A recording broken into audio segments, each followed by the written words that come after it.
That's why I came here to the South China Sea.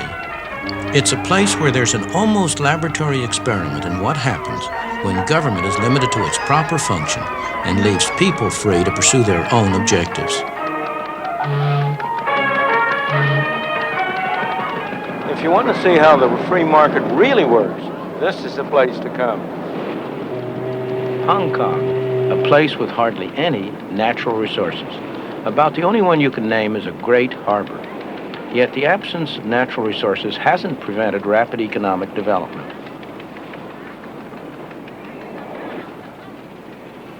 Ships from all nations come here to trade because there are no duties, no tariffs on imports or exports. The power of the free market has enabled the industrious people of Hong Kong to transform what was once barren rock into one of the most thriving and successful places in Asia. Aside from its harbor, the only other important resource of Hong Kong is people, over 4.5 million of them.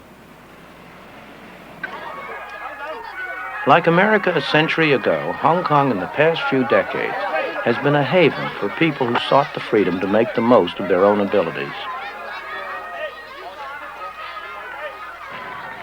Many of them are refugees from countries that don't allow the economic and political freedom that's taken for granted in Hong Kong. Despite rapid population growth, despite the lack of natural resources, the standard of living is one of the highest in all of Asia.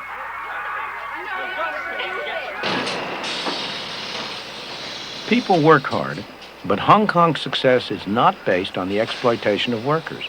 Wages in Hong Kong have gone up fourfold since the war, and that's after allowing for inflation. The workers are free to work what hours they choose, free to move to other jobs if they wish. The market gives them that choice. It also determines what they make. You can be sure that somebody somewhere is willing to pay for these cheap plastic toys. Otherwise, they simply wouldn't be made.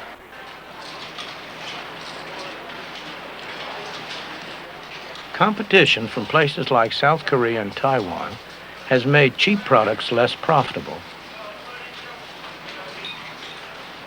So Hong Kong businessmen have been adapting.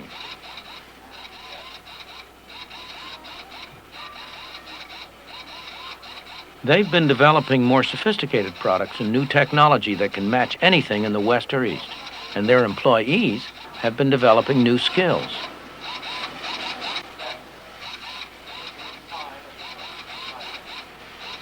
Hong Kong never stops. There's always some business to be done, some opportunity to be seized. It's long been a tourist center and a shopper's paradise, and it's now one of the business centers of the East. It's the ordinary people of Hong Kong who benefit from all this effort and enterprise.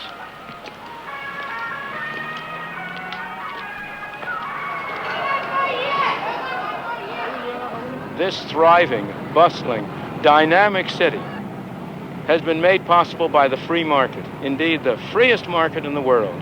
The free market enables people to go into any industry they want, to trade with whomever they want, to buy in the cheapest market around the world, to sell in the dearest market around the world.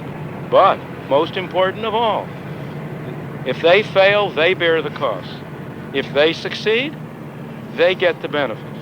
And it's that atmosphere of incentive that has induced them to work, to adjust, to save, to produce a miracle.